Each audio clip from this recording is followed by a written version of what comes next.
ఆయనతో మాట్లాడదాం. నమస్తే అండి. నమస్తే అండి. నమస్తే అండి. మరి చాలా షాక్ లో ఉన్నానండి నేను. అవుతానే నాకు దాదాపుగా 20-25 ఏళ్ళ నుంచి తనకు మధు ఫిల్మ్ ఇన్స్టిట్యూట్ లో ఉన్నప్పటి నుంచి కూడా తెలుసండి నాకు. Fantastic artist. చాలా సినిమాలు చేసామండి, ఒకటి కాదు అసలు, చాలా దాదాపుగా 10-15 సినిమాలు చేస్తుంటాను. మొన్ననే చందమామ తనకి నంది నాకు నంది ఇద్దరికి నంది అవార్డులు వచ్చాయండి. బాబోయ్ అసలు డైజెస్ట్ అవ్వట్లేదండి అసలు. అంటే ఆల్మోస్ట్ ఒక 2-3 నెలల నుంచి కొంచెం వింటున్నామండి, బట్ వినకూడదు డిసెంబర్ లోనే బాగా విని అసలు ఏంటి ఇలా సినిమా వాళ్ళకి ఇలా జరుగుతుందని బాధపడుతున్న టైంలో ఇప్పుడు మళ్ళీ చాలా బాధ వేస్తుందండి. అందరూ చాలా బాధపడుతున్నారు సినీ ఇండస్ట్రీలో ఇలాంటి మరణాలు వరుసగా జరగడం అనేది. చాలా అండి. ఇప్పుడు దాదాపుగా ఇప్పుడు ఏంటో, ఇప్పుడు పోయిన వాళ్ళందరూ కూడా ఏంటో అందరూ చాలా మనసు దగ్గరగా ఉన్న వాళ్ళేనండి. ఆల్మోస్ట్ అందరూ దగ్గరగా ఉంటాము. ఇప్పుడు బాగా తను ఏంటంటే మరీ అసలు ఇటు బిజినెస్ పరంగా కూడా ఉన్నవాడు కాబట్టి రియల్ ఎస్టేట్ అది అని ఎప్పటికప్పుడు తమ్ముడు అదొకటి ఏదైనా కొనుక్కో తమ్ముడు, ఏదైనా చేసుకో తమ్ముడు అని అందరితో మాట్లాడడం, సెట్ లో అందరితో బాగుండడం.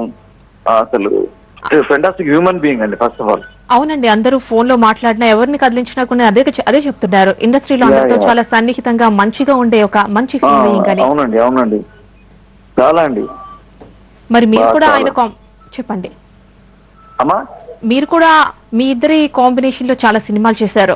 చాలా ఇన్సిడెంట్స్ అండి, చాలా ఉన్నాయండి. ఒకటి కాదు రెండు కాదండి. దాదాపు అంటే ఇప్పుడు సడన్ గా అనేసరికి దాంట్లోంచి అంటే వెతుక్కోవడానికి టైం పడుతుందండి, ఏదైనా చెప్పడానికి ఇన్సిడెంట్ చెప్పడానికి. కానీ ఇన్ని చందమామ టైంలో అసలు ఎన్ని ఎక్స్పీరియన్స్లు అండి, చాలా సినిమాలు అండి, ఒకటి కాదండి. మొన్న ఈవీ గారు చేసిన సినిమాలో కూడానండి, మొన్న చాలా సినిమాలు చేసామండి.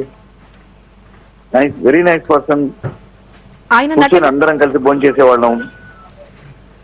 ఆయన నటన చాలా ప్రత్యేక శైలిలో ఉంటుంది, ఒక గోదావరి జిల్లాలకు సంబంధించిన శైలిలో ఉంటుంది. చిన్న ఒక లేజినెస్ అంటే అది వంశీ చాలా బాగా పట్టుకున్నాడండి చందమామలో. ఒక లేజినెస్ ఉంటుంది, ఒక చిన్న ఎటకారం ఆనందాన్ని ఇంకే ఇప్పుడు చూద్దాంలే ఇలాంటి పర్ఫార్మెన్స్ కి తను చాలా బ్రహ్మాండంగా చేస్తాడండి. డేంజర్ లో తన ఎక్స్ట్రాడనరీ క్యారెక్టర్, నేను తన 2-3 సినిమాలు నేను డైలాగులు రాశాను, తనకి ఎంతో కలిసి యాక్ట్ చేశాను. థ్యాంక్ యూ అండి స్పందించినందుకు తేజ్ గారు. Thank you very much.